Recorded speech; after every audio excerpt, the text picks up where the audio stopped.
جی السلام علیکم جی، عبید عرض کر رہا تحفظ خویش، زندگی کا تحفظ، مستقبل کا فکر، یہی آپ کو جرم کرنے پہ مجبور کرتا ہے۔ آپ کو فکر رہتا ہے کل کا، کل کی ہوئے گا۔ اچھا آپ یہ دیکھ لیں، یورپ میں فرض کریں وہ ادھر سے ٹیکسیز بہت زیادہ لیتے ہیں عوام سے، ان سے ٹیکسیز لیتے ہیں جس کو ہم اسلام میں زکوٰۃ کہتے ہیں،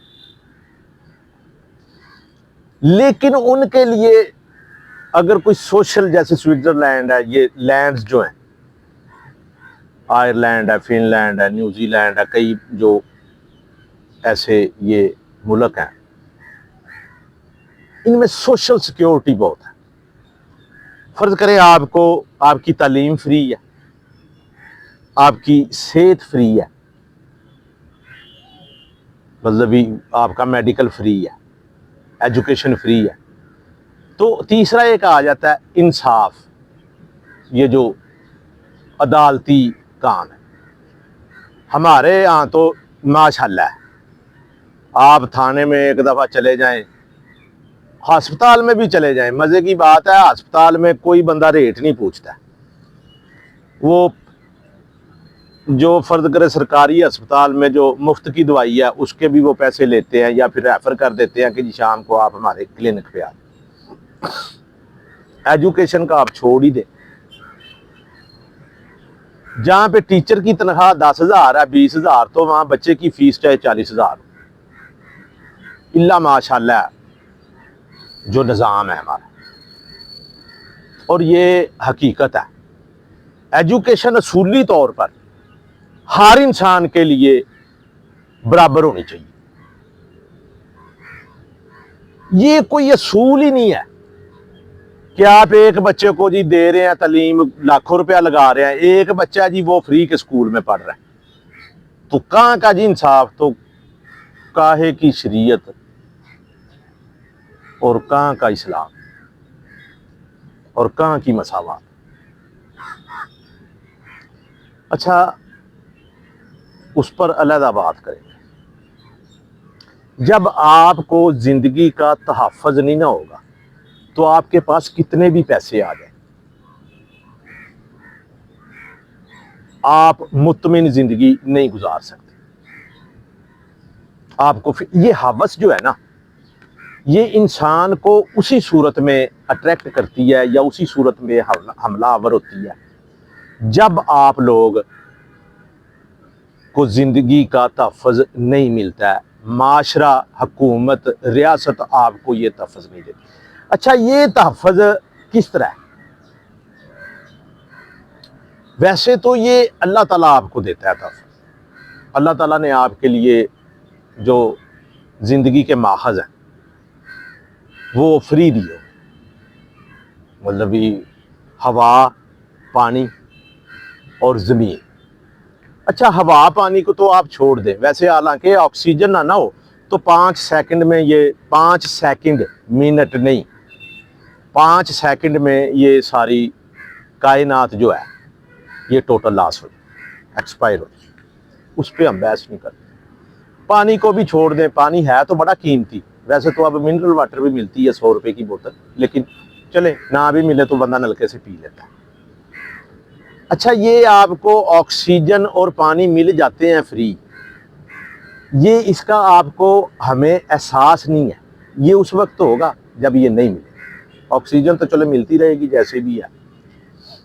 لیکن پانی کا میں ایز اے کسان میں سمجھتا ہوں اس چیز کو، مجھے پتہ ہے فصلوں کے لیے، پھر اپنے لیے، پھر کئی جو علاقے ہیں ادھر جانوروں کے لیے یہ ہے بڑا اہم۔ ہمیں اتنا احساس نہیں ہے کیونکہ ہم لاہور کے رہنے والے ہیں، پنجاب کے رہنے والے ہیں، ادھر ماشاءاللہ سارا کچھ اویلیبل ہے جو اللہ تعالیٰ کے ذرائع رزق ہے۔ اچھا تیسرا ہے زمین۔ زمین جو ہے نا وہ مزے کی بات ہے، اللہ تعالیٰ کہتا ہے جی یہ میری ہے، ان اللہ ما فی السماوات و ما فی الارض، اللہ تعالیٰ تو کہتا ہے یہ میری ہے، لیکن انسان آپ پٹوار خانے چلے جائیں تو ایک سرسائی ہوگی، انچ ہوگی، مرلہ ہو گیا، ایک مرلے میں بھی ملکیت کے خانے میں اللہ تعالیٰ کا نام نہیں لکھا ہوا۔ انہوں نے بڑا تسلی سے ادھر اپنے نام لکھے ہوئے ہیں، فلاں فلاں فلاں ابن فلاں۔ اچھا اب آپ اس کی ہسٹری میں چلے جائیں نا تو یہ قابض ہی ہیں، ایک ریاست نے قانون بنایا اس کو لیگل کر دیا۔ اچھا جن کے نام لکھے ہوئے ہیں وہ تو مالک بن گئے، ان کو تو بڑا اچھا لگے گا جی میں مالک بن گیا۔ اچھا وہ پھر ملکیت کا لیتے ہیں، حصہ ملکیت کا لیتے ہیں نا، وہ خود کام نہیں کرتے ہیں، وہ پھر آگے ٹھیکے پہ دیتے ہیں، کہتے ہیں اچھا اب جو ٹھیکے پہ لے رہا ہے زمین اس کا مالک اللہ ہے یا وہ زمین کا مالک ہے؟ آپ اس پر ذرا غور کر کے مجھے بتائیں کہ اگر اللہ مالک ہے زمین کا تو پھر وہ ٹھیکہ اللہ کو دے گا، اگر اللہ کے اور اس ٹھیکے دار کے درمیان میں ایک اور مالک آ گیا تو اس ٹھیکے دار کا تو مالک پھر وہ اللہ مالک ہی اللہ ہو گیا نا، وہی لے گا ٹھیکہ۔ آپ کہیں گے جی اس نے پیسے دیے ہیں، پیسے، اور جس کے پاس 10 مربع ہے وہ تو ہر سال 1 مربع خرید لے گا، اور جو ٹھیکے پہ کر رہا ہے اس کی روٹی نہیں پوری ہوتی۔ یہ بھی خیر بحث لمبی ہو جائے گی، آپ اس کو صرف یہ غور کریں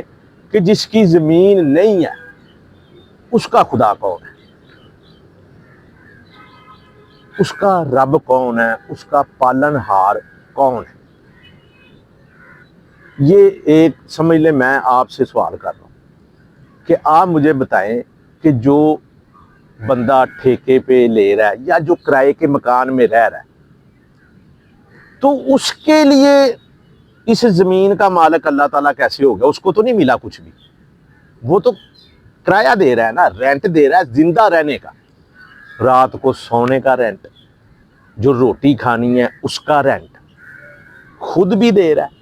اور جو لے رہا ہے وہ کر بھی کچھ نہیں رہا اور اس کو مل بھی رہا ہے۔ بات پھر وہی ہے، وہ کہتے ہیں جی ہم نے اپنی محنت سے کما لیا، محنت سے کر لیا۔ محنت سے اگر انہوں نے کمایا ہے یا زمین لی ہے تو دعویٰ تو زمین کی ملکیت کا اللہ کا ہے، اللہ تعالیٰ کا ہے، تو پھر بتا دیں، دکھا دیں کہ اللہ تعالیٰ نے کہاں پہ کس کے حق میں بیان دیے۔ آپ اس پر سوچیں۔ اچھا بات جب آ جائے گی اس طرح کہ اس کو رینٹ بھی دینا پڑے گا اور ٹھیکہ بھی دینا پڑے گا، زندہ رہنے کے لیے اس کو بھاڑا دینا پڑے گا، تو وہ غلام ہو جائے گا، یا تو وہ غلام ہو جائے گا یا وہ تھوڑا سا تیز ترار ہوگا نا، تو جو مالک ہے وہ نااہل ہوگا تو وہ تھوڑا سا کر کے ترقی کر جائے گا، وہ خود مالک بن جائے گا۔ آپ اس میں یہ 2 قسمیں کہہ لیں کہ ایک غلامی کی زندگی گزارتا رہے گا، کام کرتا رہے گا،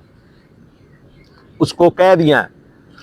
مولوی حضرات نے کہ اللہ تعالیٰ آپ کو آخرت میں جنت دے گا، تو وہ آخرت کی جنت کے چکر میں ادھر ذلیل ہوتا رہے گا،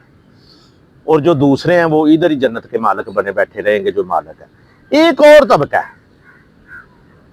وہ سرکشی کرے گا، وہ جرم کرے گا، وہ ایکسیپٹ نہیں کرے گا۔ ہر انسان چپ کر کے نہیں بیٹھ جاتا ہے، وہ لڑے گا، وہ جرائم کرے گا، قتل کرے گا، ڈکیتی کرے گا، وہ چھینے گا، اس کو پھر آپ کہیں گے جی یہ کرمنل ہے، اس کو آپ پکڑیں گے، ماریں گے۔ اچھا یہ جو کرمنل ہیں، آپ میں یہ نہیں کہتا ہوں کہ یہ اسی طرح ہی پیدا ہوئے ہیں، لیکن کچھ لوگ بہرحال ایسے ہوتے ہیں، آپ ڈاکوؤں کی پڑھ لیں ہسٹری بھی، کہ وہ ایسے ہوتے ہیں کہ وہ پسے ہوئے طبقے سے ہوتے ہیں اور وہ ہتھیار اٹھا لیتے ہیں اور پھر اس کے خلاف لڑتے ہیں، نظام کے خلاف کہہ لیں، ریاست کے خلاف کہہ لیں، یا اپنے حالات کے خلاف کہہ لیں، تو وہ کرمنل بن جاتے ہیں۔ عام طور پہ آپ دیکھیں نا، کسی بزنس مین کا بیٹا یا کسی جگیردار کا بیٹا وہ ڈکیت نہیں ہوگا، وہ لڑائی کر لے گا، قتل کر لے گا، لیکن وہ ڈاکو چور نہیں ہوگا۔ یہ ڈاکو چور ہوتے کون ہیں؟ یہ وہی ہوتے ہیں جن کے گھر میں روٹی نہیں ہوتی، آٹا نہیں ہوتا۔ اچھا، اب جن کے گھر میں آٹا نہیں ہوگا وہ چوری کرے گا، ڈکیتی کرے گا یا محنت کرے گا؟ ہر بندہ محنت نہیں کرتا ہے، وہ 100 بندے محنت کر لیں گے، 100 میں سے 2-4 جو ہے وہ کرائم کرنا شروع کر دیں گے، یا 500 میں سے 2-4 ہو جائیں گے، یا 1000 میں سے ہو جائیں گے، بہرحال وہ ہو جائے گا۔ جب تک یہ زندگی کا جو تحفظ ہے، تحفظ خویش ہے، ریاست ایسے جیسے ماں کے جیسے، جب تک ریاست اللہ تعالیٰ جیسے ذمہ لیتا ہے روٹی کا تو اس ذمے کو اٹھاتی ہے ریاست، حکومت۔ جب تک ریاست اپنی عوام کی ایسے حفاظت نہیں کرے گی جس طرح ایک ماں اپنے بچوں کی کرتی ہے کہ 2 روٹیاں 10 بچے ہیں تو وہ ان کو چپا چپا چپا کر کے ان کو روٹی دے گی، اسی طرح اگر ریاست، حکومت یہ اپنی ذمہ داری عوام کی نہیں اٹھائے گی تو معاشرے سے جرائم ختم نہیں ہوں گے۔ یہ 100 CCD بنا لیں، 100 پیرا بنا لیں، 100 محکمے بنا لیں، 500 بنا لیں، یہ پکڑ پکڑ کے مارتے جائیں، قتل کرتے جائیں، یہ کبھی بھی